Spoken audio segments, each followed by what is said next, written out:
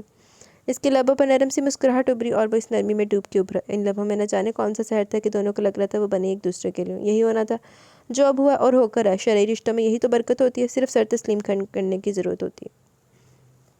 چلو تہاڈا بھی معاملہ آہستہ آہستہ سیٹ ہوئے گا۔ ایک دن اور 2 راتوں میں خوشبخت یہ بھول گئی کہ وہ کبھی خوشبخت امان ہوا کرتی تھی۔ یاد رہا تو بس یہ کہ وہ خوشبخت عباس ہے اور اسی کچے مکان کی مکین ہے جہاں پر رشتوں کا احترام ہے، احساسات کا پاس ہے، جہاں برتری کا ضمن، جہاں دلوں میں نرمی اور آنکھوں میں خواب ہے۔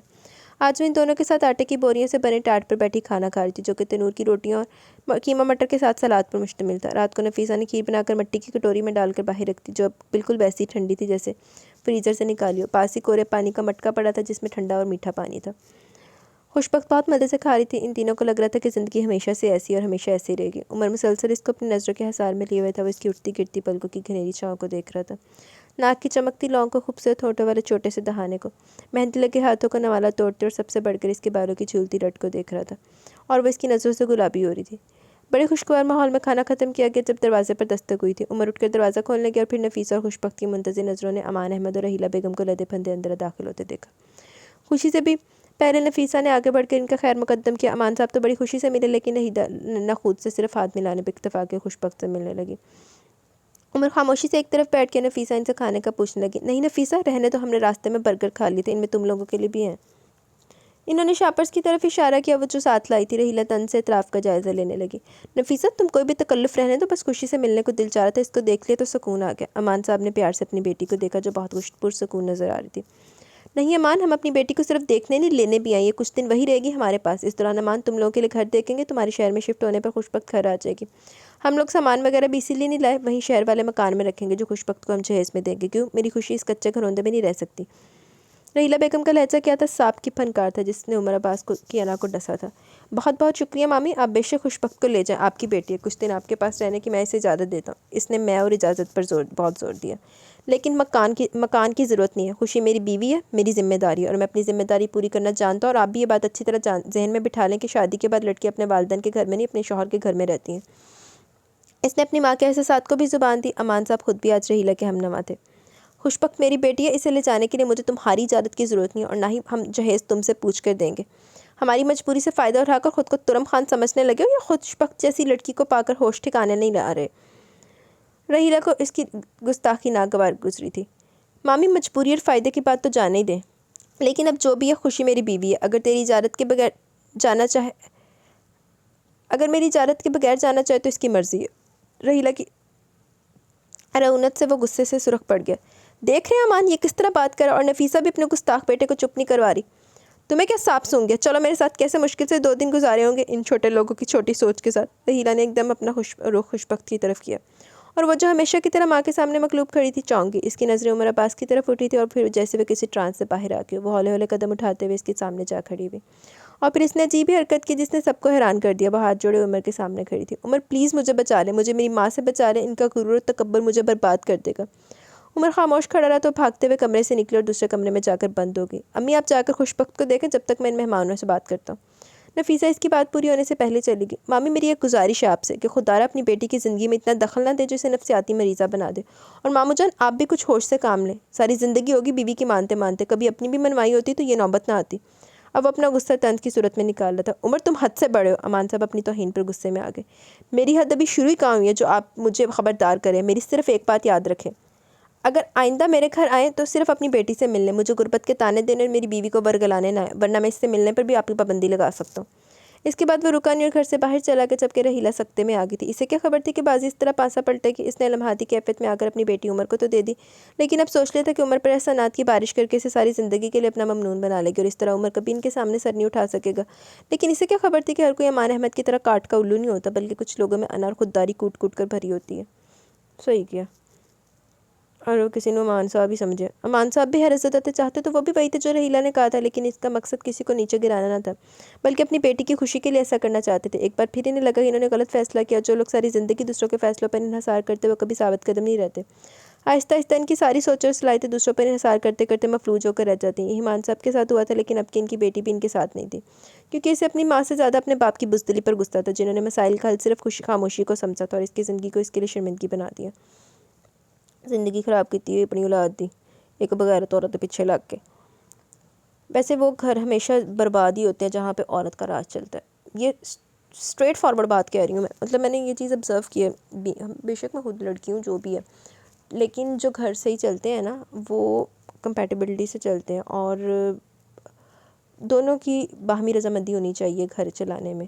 باقی جہاں پہ ہسبینڈ کو کمپرومائز کرنا چاہیے وہاں پہ اس کو بھی کرنا چاہیے، بیوی کو بھی کرنا چاہیے، لیکن جو گھر کا ہولڈ ہے وہ ایک بندے کے پاس ہی ہونا چاہیے، ہسبینڈ کے پاس ہونا چاہیے۔ اسی طرح سے گھر چلتے ہیں، جہاں پہ بیویاں ایسے حکم چلاتی ہیں وہ گھر ہمیشہ ذلیل و خواری ہوتے ہیں۔ بے شک بیوی حکم چلائے، بے شک ماں کے روپ میں، مطلب عورت کے گھر سپرد جو گھر ہوتے ہیں نا وہ ذلیل ہوتے ہیں، میں نے جو دیکھے جہاں تک۔ باقی ہر کسی کا اپنا اپنا اوپینین ہے۔ آئیں ناول کی طرف چلتے ہیں۔ شام ڈھلے جب پنچھی اپنے گھونسلوں کو لوٹنے لگے تو شام کے دھند لگے میں عمر بھی اپنے گھر کی جانب چل دیا۔ دوپہر سے وہ ادھر ادھر بلا مقصد چکر لگا رہا تھا۔ اسے بار بار مامی کی توہین آمیز باتیں یاد آ رہی تھی اور خوش بخت کا ہاتھ جوڑنا، سہمے ہوئے کمرے میں بھاگ جانا، سب یاد کر کے اسے بہت دکھ ہو رہا تھا۔ کتنا خوش کن احساس تھا جب ہم لوگ کھانا کھا رہے تھے اور مامی نے آ کر جیسے سارا طلسم ہی توڑ دیا۔ زندگی ایک مرتبہ پھر مضطرب ہو گئی۔ انہی سوچوں میں وہ گھر میں داخل ہوا تو نفیسہ دودھ لینے والی عورتوں کے پاس بیٹھی تھی۔ وہ سلام کرتا کمرے کی جانب چل دیا۔ نفیسہ نے بڑی گہری نظروں سے بیٹے کو دیکھا، جیسے جانچ رہی کہ غصہ اترا یا نہیں۔ جب وہ کمرے میں داخل ہوا تو خوش بخت چارپائی پر لیٹی چھت کو گھورے جا رہی تھی۔ عمر نے اسے متوجہ کرنے کے لیے سلام کیا تو چونک کر اٹھی اور سلام کا جواب دیتے ہوئے اپنا دوپٹہ درست کرنے لگی۔ عمر بہت تھکے تھکے انداز میں اس کے پاس ہی چارپائی پر بیٹھ گیا۔ وہ غور سے اسے دیکھ رہا تھا، ایسا لگ رہا تھا جیسے وہ روتی رہی ہو۔ گھنی پلکیں بلب کی مدقوق روشنی میں بھی نمی کی وجہ سے چمک رہی تھی۔ رونے سے مسائل حل ہو جاتے ہیں کیا؟ عمر نے نرمی سے اس کے گرد بازو کا حصار بناتے ہوئے پوچھا۔ آپ مجھے چھوڑ کر کہاں چلے گئے تھے؟ پلکوں کے ساتھ ساتھ آواز میں بھی نمی رچی تھی۔ تم کو چھوڑ کر کہاں جاؤں گا؟ بس ایسے ہی مجھے مامی کی باتوں پر غصہ آ گیا۔ میں نے سوچا یہاں ٹھہرا تو میں خود کو بدتمیزی کرنے سے روک نہیں پاؤں گا، اس لیے منظر سے ہٹ جانے میں عافیت جانی۔ لیکن تم مامی سے اتنی خوفزدہ کیوں ان کی ذرا سی بات پر اتنا ریئیکشن دیا؟ وہ اس کے سبھی چہرے کو نظروں میں سموتے ہوئے نرمی سے بولا، ذرا سی بات؟ وہ ایک دم سر اونچا کے اس کی طرف دیکھنے لگی۔ وہ مجھ سے گھر چلنے کو کہہ رہی تھی اور آپ اسے ذرا سی بات کہتے ہیں؟ ایک دفعہ پھر وہ مجھے بے مول کرنے لگی تھی، ایک دفعہ پھر وہ مجھ سے منسلک شخص پر شرائط کی الغار کر کے میری زندگی رسوائیوں کی نظر کرنے لگی تھی، اور آپ اسے ذرا سی بات کہتے ہیں؟ مجھے پتہ تھا وہ اس طرح کی باتیں کریں گی کہ آپ غصے میں آ کر خود مجھے بازو سے پکڑ کر ان کے ساتھ چلتا کریں گے تاکہ بات ہی ختم ہو جائے، اس لیے میں کمرے میں آ کر دروازہ بند کر لیا تاکہ آپ کو غصہ بھی آئے تو آپ مجھ تک نہ پہنچ سکیں۔ عمر دکھ سے اسے دیکھ رہا تھا۔ وہ نازک سی لڑکی اب بھی نارملی لگ رہی تھی۔ کیا تمہیں ایسا لگا کہ میں غصے میں آ کر تمہیں یہاں سے چلے جانے کو کہتا؟ عمر کو دکھ اس بات کا نہیں تھا کہ اسے اس پر اعتبار نہیں، بلکہ دکھ تو اسے اس بات کا تھا کہ وہ خود کو کتنا غیر محفوظ سمجھ رہی ہے۔ وہ کیسے اس کو تحفظ کا احساس دلائے، وہ کیسے اس کو اپنے ساتھ کا یقین دلائے۔ سی آنکھیں ایک دم اس کی طرف اٹھی تھی جن کا اٹھنا ہر بار عمر کو ایک نئی دنیا میں لے جاتا تھا۔ میری ایک بات مانیں گے عمر؟ اس نے جیسے اس کی سنی نہ ہو۔ میں تمہاری ہر بات مانوں گا، یہ یقین رکھو۔ عمر میری امی چاہے جو بھی کرے، آپ مجھے کبھی تنہا نہیں چھوڑیں گے۔ سے آنکھیں چھلک اٹھی اور حواس پھینکتی چلی گئی۔ آپ کبھی مجھ سے بدگمان، اور اس سے آگے عمر نے لفظ پھینکنے نہ دیا اور اسے اپنے سینے میں چھپا لیا۔ ان آنکھوں کے آنسو عمر کی آنکھوں سے دیکھے نہ گئے اور وہ خود بھی پھینکتی چلی گئی۔ چلو، ان کی شادی کو ابھی 10واں روز تھا جب وہ پھپھو کی گود میں سر رکھے لیٹی تھی۔ پھپھو اس کے بارے میں آہستہ آہستہ انگلیاں چلاتے سے سمجھا رہی تھی، بیٹا اپنے ماں باپ سے ناراض نہ ہونا، وہ تم سے بہت پیار کرتے ہیں۔ بس ہر کسی کے پیار کا انداز اور ہوتا ہے اور ہر کسی کو پیار کا سلیقہ بھی نہیں ہوتا۔ یہی مسئلہ رحیلہ کا، اسے بھی پیار نبھانا نہیں آیا، ورنہ تو ان کی اکلوتی اولاد ہے۔ بھلا وہ تیرا برا کیسے سوچ سکتے ہیں؟ بس کچھ دن کی ناراضی اور غصہ، پھر میں تمہیں خود لے جاؤں گی۔ یوں ناراض رہنے سے گھر کی برکت ختم ہو جاتی ہے، دل میں نفرت اور بیزاری ڈیرے ڈالے رکھے تو نرمی اور حلاوت جاتی رہتی ہے۔ وہ بہت پیار سے اسے سمجھا رہی تھی اور وہ بھی خاموشی سے سنے جا رہی تھی۔ جب عمر گھر میں داخل ہوا، آج وہ بہت خوش لگ رہا تھا اور خوش بخت کو تو دیکھتے اس کی آنکھوں کی چمک اور بھی بڑھ جاتی تھی۔ اب بھی کچھ دیر کے لیے اسے اپنے سامنے پا کر خوشخبری کو بھول بیٹھا، جس کی وجہ سے وہ بہت خوش تھا، کیونکہ خوشبخت لیمن کلر کے کپڑوں میں سلکی سے اب بالوں کی ڈھیلی سی چٹیا کی آنکھوں میں گہرا کاجل ڈالے بے حد خوبصورت لگ رہی تھی۔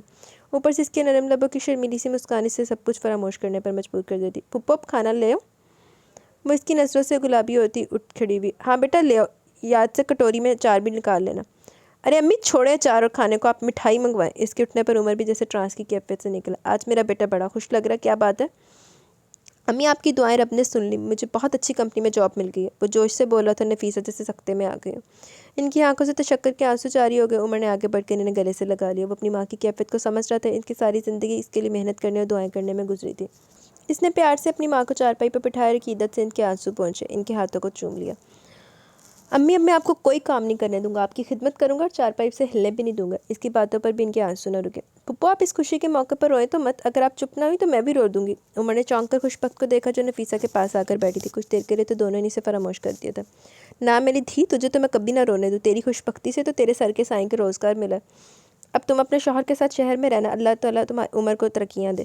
بہت خوشی سے اسے دعائیں دے رہی تھی۔ لیکن پھپھو میں تو یہاں بھی خوش ہوں، اور میری خواہشات اور خواب بھی ایسے نہیں ہیں کہ جنہیں پورا کرنے کے لیے عمر کو مشکل میں پڑنا پڑے۔ اور بہت نرمی سے بولتی تھی۔ پھپھو نے پیار سے اس کی پیشانی چوم لی۔ سدا سہاگن رہ، اللہ تعالیٰ تجھے ہمیشہ خوش رکھے۔ عمر تو یہ بتا تو نے جانا کب ہے؟ اب کہ وہ عمر کی طرف متوجہ ہوئی۔ ابھی حیدر نے کال کر کے بتایا کیونکہ میں اس کے گھر کا ایڈریس دے کر آیا تھا۔ یکم سے جوائن کرنا، آج 29 ہے۔ کل صبح نکل جاؤں گا تاکہ رات شہر میں ڈیرے وہ کمرہ جو سب دوستوں نے مل کر کرائے پر لیا ہوا تھا پر گزار کر صبح آرام سے وقت پر آفس پہنچ سکوں۔ اس نے اپنا ترتیب شدہ پروگرام اپنی ماں اور بیوی کو بتایا۔ ٹھیک ہے پتر، تو جلدی سے کھانا کھا کے مٹھائی لیا، تب تک میں شکرانے کے نفل پڑھ لوں۔ شکر ہے میرے رب نے ہمیں نواز دی اور ہماری دعائیں سن لی۔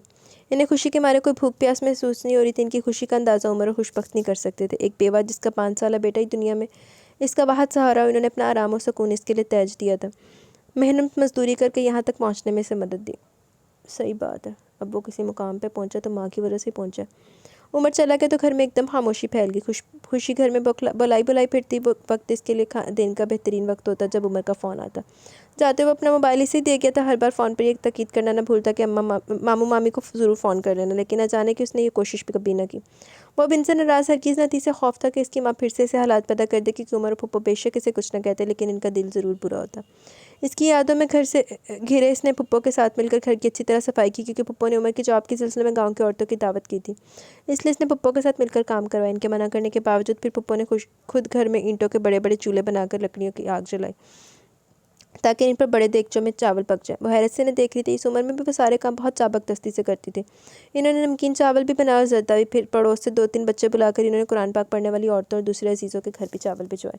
خوشی کو یہ سارا عمل بہت اچھا لگ رہا تھا۔ اب اسے پتہ چل رہا تھا کہ وہ جو مزہ اپنے ہاتھ سے کام کرنے میں، وہ دوسروں پہ انحصار کرنے میں نہیں، کیونکہ ان کے گھر میں تو یہ ہوتا تھا کہ ایسے موقع پر ریڈی میڈ دے کے گھر آ جاتی اور پھر اپنا حصہ رکھ کر مدرسے یا یتیم خانے میں بھجوا دیا جاتا، یا پھر رحیلہ گھر میں دوستوں کی فیملیز کو بلا لیتی اور اس طرح سارا عمل تکلف اور اجنبی پن لیے انجام پاتا۔ لیکن یہاں اس چھوٹے سے گاؤں کے اس چھوٹے سے گھر میں ایسا نہ تھا۔ ہر کام میں سلیقہ، پیار اور اپنائیت کا احساس تھا دلایا۔ یہاں اجنبیت نہ تھی بلکہ اپنا پن تھا۔ پھپھو کی دیکھا دیکھی وہ ان جیسا بننے کی کوشش کرتی، پہلے نمازوں میں ربط نہ تھا لیکن اب باقاعدگی سے نماز پڑھتی، قرآن پاک کی تلاوت کرتی، پھپھو کے ساتھ مل کر عمر کی ترقی اور خوشیوں کی دعا کرتی۔ انہی خوشیوں اور دعاؤں کے حصار میں عمر کے آنے کا دن آ گیا۔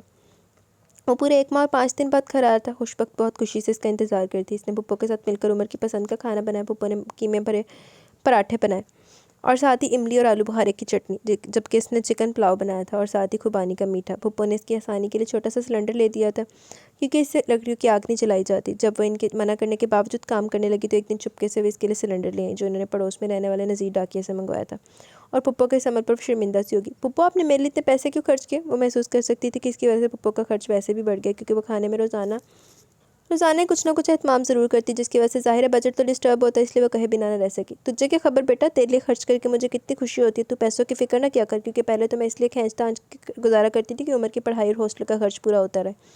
اب ایسا نہیں کرنا پڑتا، صرف کھانے پینے کا خرچ ہے، دودھ اتنا زیادہ ہے، ہم ماں بیٹی کھلا ڈلا گزارا کر سکتی ہیں، اور تو ویسے بھی بھاگوں والی ہے، جب سے گھر میں پیر ڈالا ہر طرف خوشحالی اور برکت آ گئی۔ پہلے یہ جو بھوری بھینس ہے نا، یہ تھوڑی بیمار رہتی تھی اور کم دودھ دیتی تھی، لیکن تیرے آنے سے ایسی بھلی چنگی ہو گئی ہے کہ پورے 3 کلو دودھ بڑھ گیا۔ تو پھر تیرے رزق کا تو اللہ تعالیٰ نے انتظام کر دیا نا، اوپر سے تیرے سر کے سائیں کی نوکری مل گئی ہے، اب ہمیں بھلا کیا چاہیے؟ تو اس طرح چھوٹی چھوٹی باتوں پر فکر مند نہ ہوا کر۔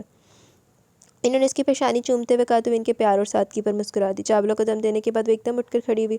آج شادی کے بعد پہلی دفعہ پھپھو کے کہے بغیر بہت دل لگا کر تیار ہوئی۔ رائل بلو مکیش والے شفون کے سوٹ میں بہت پیاری لگ رہی تھی۔ تقریباً دوپہر کے 2 بجے تک عمر کو آنا تھا پھپھو کے ساتھ بیٹھی اس کا انتظار کر رہی تھی، جب اس کے زوردار سلام نے ان دونوں میں خوشی کی لہر دوڑا دی۔ براؤن رنگ کی قمیص شلوار میں ہاتھوں میں بیگ تھامے وہ سرشار سا ان کے سامنے کھڑا تھا۔ وہ پھپھو کے سامنے جھک گیا۔ وہ بھی آپ دیدہ ہو کے اسے گلے لگا کے اتنی دیر دعائیں دیتی رہی۔ خوشی جلدی سے گئی اور گنج بھی بنا کے لائی۔ عمر نے بڑے پیار سے اس کو دیکھا جو بلو کپڑے میں بہت جچ رہی تھی، اور آج حیرانی کی بات یہ تھی کہ اس نے شاکنگ ریڈ لپسٹک بھی لگائی ہوئی تھی۔ اوئے ہوئے، بڑی تیاریاں کی تھیں۔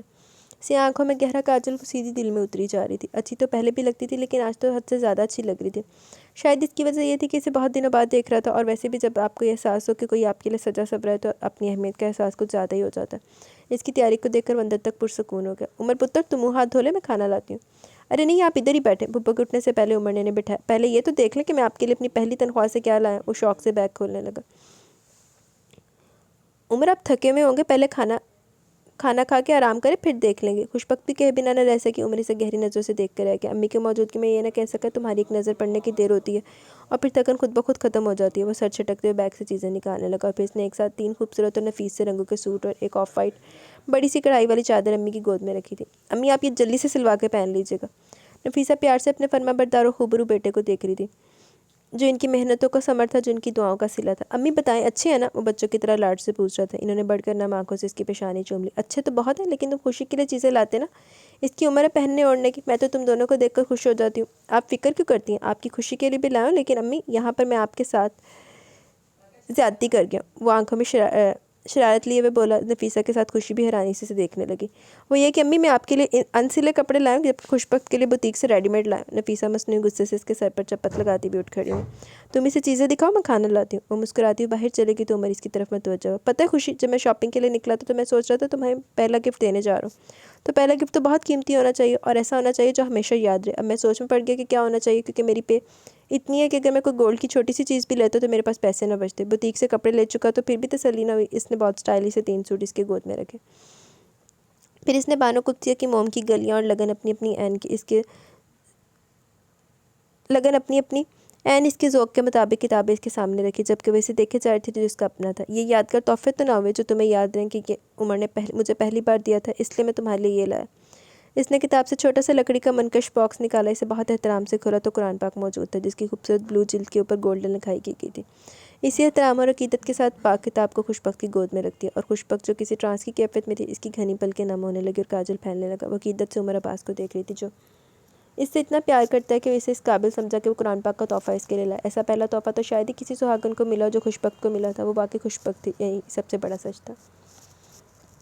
باقی یہ دونوں گفٹ کبھی کسی نے نہیں ملے ہونا۔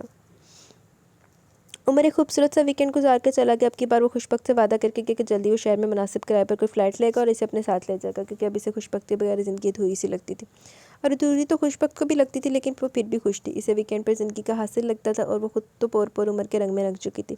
کوئی تشنگی نہ رہی، زندگی میں کوئی کمی نہ رہی، سارا جہاں نکھر سا گیا۔ اس دن جب وہ صفائی کرتے ہوئے پیٹی پر رکھی ہوئی چیزوں کو دوبارہ ترتیب سے رکھ رہی تھی، انہی چیزوں میں عمر کی کتابیں تھیں اور 2-3 ڈائریاں۔ اس نے انجانے میں ایک ڈائری کھولی اور اس ڈائری کے شروع کے 2-3 صفحات لکھے تھے جن پر نظمیں لکھی تھیں، باقاعدہ ڈیٹس لکھ کر وہ نظمیں لکھی تھیں۔ 29 فروری، باندھ لے ہاتھ سینے پر سجا لیں تم کو، جی میں آیا ہے تویز بنا لیں تم کو، پھر تمہیں روز سواریں تمہیں بڑھتا دیکھیں، کیوں نہ آنگن میں چنبیلی سا لگا لیں تم کو، جیسے بالوں میں کوئی پھول چنا کرتا ہے، گھر کے گلدان میں پھولوں سے سجا لیں تم کو۔ مجھے اندازہ ہی نہیں تھا کہ وسیع شاہ کی شاعری یوں میرے دل کی ترجمان بن جائے گی۔ عمر عباس کی آنکھوں میں دھند زیادہ ہی اترنے لگی۔ دوپٹے کے کونے سے اس نے آنسو صاف کرتے ہوئے اگلی تحریر پڑھی۔ 2 مارچ، آج نہ جانے کہ اسے دیکھنے کے بعد میں خالی من سا لگا، شاید اس لیے کہ اس نے میری طرف ایک بار بھی نہیں دیکھا، اس لیے کوئی احساس نہ جاگا۔ عمر عباس۔ 7 جولائی، بھیگی آنکھوں والی لڑکی میری طرف دیکھتی ہے تو من میں جل تھل کر جاتی ہے، مجھ کو پاگل کر جاتی ہے۔ آج نہ جانے کہ وہ کچھ اداس تھی، نہ جانے کیوں، کاش میں اس کی اداسی دور کر سکتا۔ عمر عباس۔ خوشبخت کو لگ رہا تھا اس کا دل بند ہو جائے گا، لیکن ابھی ترکش کا آخری تیر باقی تھا۔ 20 نومبر، میں نے دیکھا تھا ان دنوں میں اسے جب وہ کھلتے گلاب سا تھا، اس کی پلکوں میں نیند چنتی تھی، اس کا لہجہ شراب جیسا تھا، اس کی زلفوں سے بھیگتی تھی گھٹا، اس کا رخ مہتاب جیسا تھا، لوگ پڑھتے تھے خیالوں کا اس کا وہ ادب کی کتاب جیسا تھا، بولتا تھا زبان خوشبو کی، لوگ سنتے تھے دھڑکنوں میں سے۔ یہ حقیقت ہے کہ وہ خواب تھا، یہ خواب ہے کہ حقیقت تھا وہ۔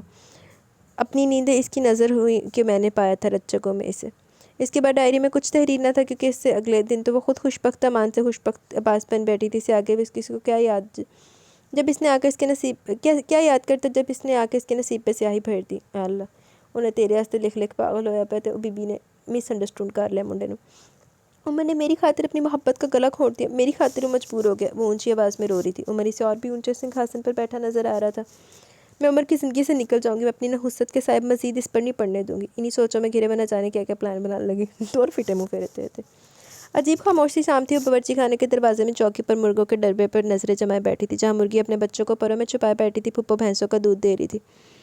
2-3 عورتیں بیری کے نیچے بیچی چارپائی پر بیٹھی اپنی باری کا انتظار کرتی۔ سارا منظر پرانا تھا، لیکن اسے سب کچھ اجنبی سا لگ رہا تھا۔ کچھ بھی تو اپنا نہ تھا۔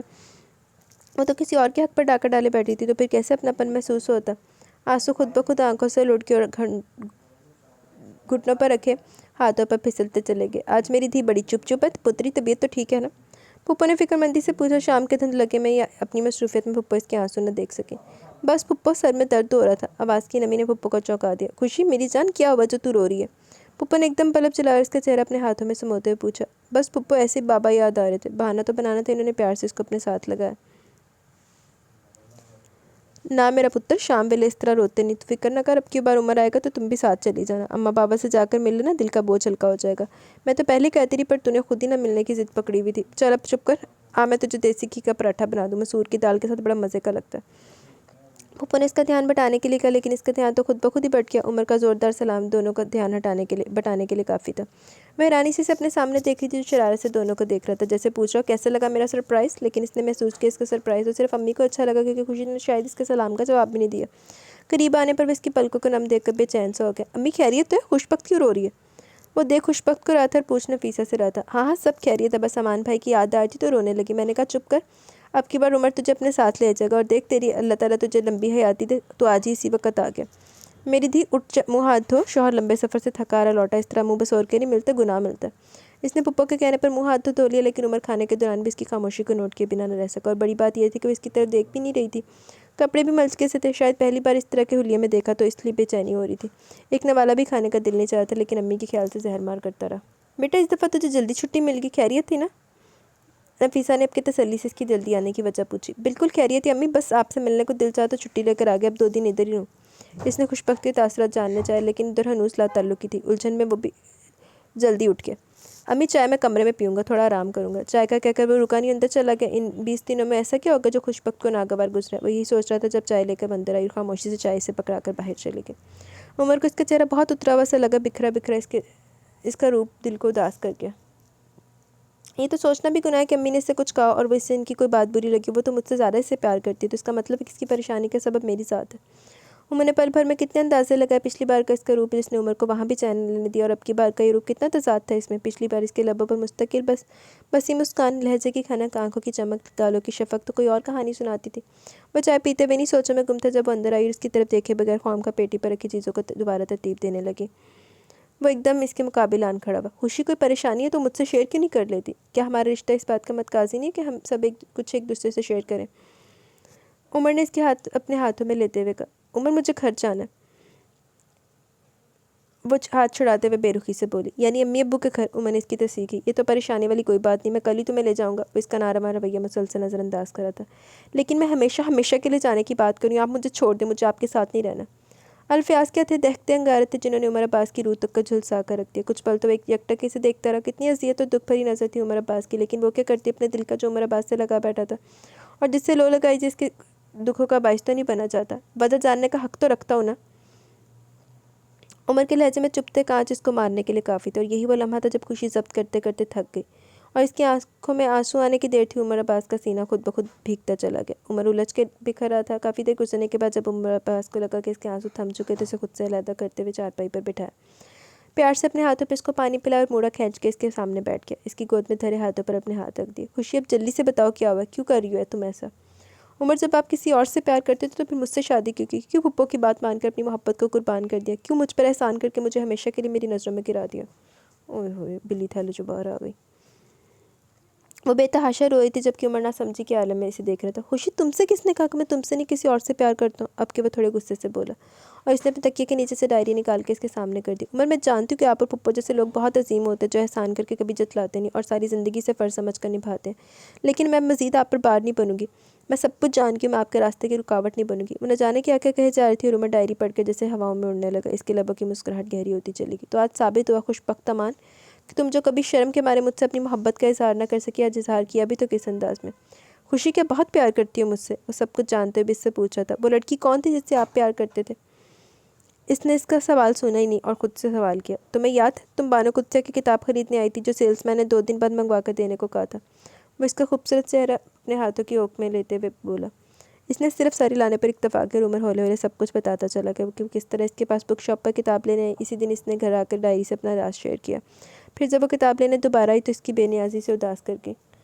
اس کے بعد وہ اسے پارلر میں ملی تھی۔ اس کے اداس چہرے کی وجہ سے اس نے وسیع شاہ کی نظم کو اپنا ترجمان بنایا۔ ظاہر ہے جب تمہاری شادی ہوتی تو میرا اداس ہونا تو بنتا تھا نا۔ خوشبخت حیرانی سے اسے دیکھ رہی تھی، اسے یقین نہیں آ رہا تھا۔ اس نے ایسے اتفاقات کی کہانیاں تو بہت پڑھی تھی، آج اسے قسمت پر یقین آ گیا تھا۔ خوشی تم خود کو کمتر سمجھتی رہی لیکن تمہیں اندازہ ہی نہیں، تم تو میری دعاؤں کا ثمر ہو، تم تو میری کسی نیکی کا اجر ہو، میرے خوابوں کی حقیقت ہو۔ تو پھر آپ نے مجھے بتایا کیوں نہیں؟ کیوں میرے بدگمان ہونے کا انتظار کرتے رہے؟ اس نے ایک دم عمر کی بات کاٹتے ہوئے پوچھا۔ اس لیے کہ اگر میں پہلے دن یہ بات بتاتا تو تم یقین نہ کرتی۔ یہ صورتحال ہی ایسی تھی، جب تم خونی رشتوں سے بھی بدگمانی کی انتہاؤں پر تھی تو پھر میری کیا حیثیت تھی؟ اس لیے وقت کا انتظار کر رہا تھا، لیکن حقیقت یہی ہے کہ اور یقین کر لو کہ ہم دونوں ایک دوسرے کے لیے بنے تھے۔ ہم نے ہر صورت ایک ہونا تھا، یہ اور بات کہ ہم ایک بڑی ایمرجنسی میں ہوئے۔ اس کے لبوں پر بڑی شریر سی مسکراہٹ تھی۔ آپ نے اپنے دکھوں کے اظہار کے لیے تو شاعری ڈھونڈ لی، خوشی کے اظہار کے لیے بھی کوئی نظم تلاش کر رہے تھے، کم از کم میری تسلی تو ہو جاتی۔ وہ بھی شرارت سے بولی۔ پتہ یونیورسٹی کے دنوں میں مجھے ایک نظم بہت اچھی لگتی تھی، اب تمہیں پا کر میں وہی اکثر گنگناتا ہوں۔ اگر تمہیں اتنا شوق ہے شاعری کے ذریعے اظہار کا تو میں کیسے تمہاری یہ خواہش رد کر سکتا ہوں؟ وہ بڑے خوشگوار موڈ میں نظم سنانے لگا۔ میری سوچوں کے ٹھہرے پانی میں تیرے نین کنول جب ہنستے ہیں، جب دھیان کے اجلے آنگن میں، جب صبح ستارے چنتی ہے، جب شام کوئی سر بنتی ہے، جب اندیشوں کے پانی میں تیری سانس کا ریشم کھلتا ہے، جب ہر ایک کچور خیالوں میں تیرے جذبوں کا زر کھلتا ہے، میں سوچتا ہوں ان رستوں پر ہم کتنی دیر کے بعد ملے تیرے قرب میں، سوچتا ہوں یہ صدیوں بعد کا بہلاوا، یہ خواب سرشت سراب نہ ہو، یہ روپ سراب نہ ہو جائے، یہ راحت کرب انجام نہ ہو، تیرے ساتھوں کے سرگم میں کا سب سونا سب روپ خزانہ کسی اور ہستی کے نام نہ ہو، جب شام ڈھلے میں سوچتا ہوں کیوں سوچتا ہوں۔ عمر عباس نظم پڑھتے ہوئے مسکراتا اور وہ نظم سنتے ہوئے مسکراتی، دونوں کی مسکراہٹ میں ایک ہی رنگ تھا اور وہ رنگ تھا اپنی محبت کو پا لینے کا۔ ختم شد۔ جی تو گائز ہمارا یہاں پہ اپنا ناول اختتام کو پہنچا۔ کیسا لگا اپنا ناول؟ آپ کو یہ ناول اپنی رائے کا ضرور اظہار کیجیے گا۔ اچھا تھا، چھوٹا سا ناول، چھوٹا سا نہیں تھا لیکن اچھا تھا، اچھا ناول تھا، اچھی سٹوری تھی۔ آپ کو کیسا لگا بتائیے گا ضرور۔ ابھی کمنٹ سیشن کی طرف چلتے، جلدی سے ٹائم کم ہے۔ Sehar Atif thank you for complete novel کے لیے، welcome dear Sehar. Noor thank you, welcome Noor. آپ بھی تھی نا جو ریچا کے ناول کی فرمائشیں کر رہی تھی، کر دی میں نے آپ کی فرمائش پوری۔ حفصہ خان آپ پلیز تھوڑا تیز پڑھا کریں، آواز بالکل بھی نہیں آتی۔ اب بھی میں نے ہینڈ فری چینج کیا، ابھی آپ دیکھیں آپ کو آواز آئے گی۔ الطاف احمد میں تو میر کے ساتھ ہوں، جو برا ٹائم ان سب نے دیکھا ہے وہ بھلانے والا نہیں، ایک معافی مانگنے سے سب کی تکلیف ختم نہیں ہو جاتی، بٹ یہ تھوڑا ٹھیک نہیں ہے کہ حرم سے بدلے کے لیے شادی کرنا، بٹ کچھ برا نہیں کیا حرم کے ساتھ، میر نے تو حرم تو 2 تھپڑ لگائے، حرم نے بھی لگائے صاحب برابر۔ بائی دا وے ناول بہت اچھا تھا، thank you very much Altaf Ahmed. وہی تھے میر دے اس بار تو پلس پوائنٹ آ گیا نا کہ جو 2 میر نے مارے تو 2 کھا دیا بھی نہیں، وہ حساب کتاب سارا اتنے زیرو ہو گیا۔ Thank you Altaf Ahmed. عامر اچھا ناول تھا، تھینک یو عامر۔ تعمیر زبردست episode, thank you Tameer, nice episode, thank you Tameer. Muhammad وقاص محمد حسا الحمدللہ میں ٹھیک ہوں، آپ کیسے ہیں؟ لانگ ناول پیر کامل اور حالم پلیز سسٹر، جی پیر کامل کا تو بندوبست کچھ کرتے ہیں، باقی حالم ابھی نہیں ہے، بہت زیادہ ایکسٹرا لانگ ناول ہے لیکن انشاءاللہ کریں گے ریڈ، ٹھیک ہے۔ Ubaid Kiani amazing novel, thank you Ubaid Kiani. Mahnoor outstanding novel, thank you Mahnoor. Hammad Shah outstanding story, چلو رباب کو عقل آگئی، میسم جیسا واقعی نہیں ملنا تھا رباب کو، گالتے سچ ہے، thank you Hammad Shah. Khadija M اس ناول میں ایک ڈائلاگ پرمنٹ ہے، شٹ اپ، اور آپ کا ڈائلاگ لانتی، باقی مزہ ہے وین یو سیڈ ایک جہاز ٹپ کے ہی لانتے آ گیا، سچ میں لانتی تھا یار آہو وہ یہ ناول کمال کا یار، صحیح ناول سلیکٹ کیا آپ نے، thank you very much Khatija. Tayyaba Ashraf وعلیکم السلام، لاسٹ ناول بہت اچھا ہے، thank you very much Tayyaba Ashraf. Dua Fatima وعلیکم السلام سے لانگ ناول، ٹھیک ہے جی، انشاءاللہ میں نے لسٹ میں ڈال لی ہیں آپ لوگوں کی فرمائشیں، یہ لانگ اور شارٹ کی میں نے لسٹ میں ڈالی ہیں۔ ختیجہ انسٹا پہ یہ ریل دیکھی تھی، جائز طریقے سے عزت لوٹنی ہے، اور کو انسٹنٹ دیکھے میں نے آپ کا یہ والا ناول پلے کیا اور میں یہ ڈائلاگ سن کے شوق ہو گئی یہ والا مجھے بہت زیادہ پسند ہے، ڈائلاگ بھی اور وہ بھی۔ آگے Sehrish Mukhtar, thank you Khatija. Sehrish Mukhtar, good story line should be preference either it's long or short. صحیح کہا، تھینک یو سیرش، ایسے ہی ہوگا، میں نے اسٹوری کو اس دفعہ مد نظر رکھا ہے۔ Abu Bakr Shawal, nice novel, thank you Abu Bakr Shawal. Khatija M, novel کی اسٹوری ایک طرف، آپ کی کمنٹری ایک طرف، بہت مزہ آتا ہے بیکاز آپ یوزلی وہ سب کہتی ہیں جو میں سوچ رہی ہوتی ہوں، thank you Khatija. Ambreen Kashif, long novel start کرنا ٹھیک ہے جی، فرمائش نوٹڈ۔ ریحانہ نے دل بھیجے ہیں، تھینک یو ریحانہ، یا ریحانہ ہی ہے، نہیں سوری ریحانہ نہیں، ریحان علی شاہ، ریحان کاظمی ہے۔ امبرین کاشف، زبردست، thank you Ambreen Kashif. Amir short novel, ٹھیک ہے جی، فرمائش آپ کی بھی نوٹڈ ہو گئی ہے۔ لاوث سلون، زبردست، تھینک یو لاوث سلون۔ الطاف احمد، بہت لوگ بول رہے ہیں ریچھ شاہ کے ناول لیڈ کریں اور آپ جنہوں نے 11 لیڈ کر دیں کیونکہ 11 کے بھی ہونے والے ہیں، اور آپ نے بولا تھا 11 کے پہ پڑھیں گی، ابھی 11 کے ہونے والے ہیں، ہوئے تو نہیں ہے نا، ہونے دیں جی۔ تو گائز باقی کمنٹ سیشن کل انشاءاللہ، مجھے اجازت دے، جلد ملیں گے، اللہ حافظ۔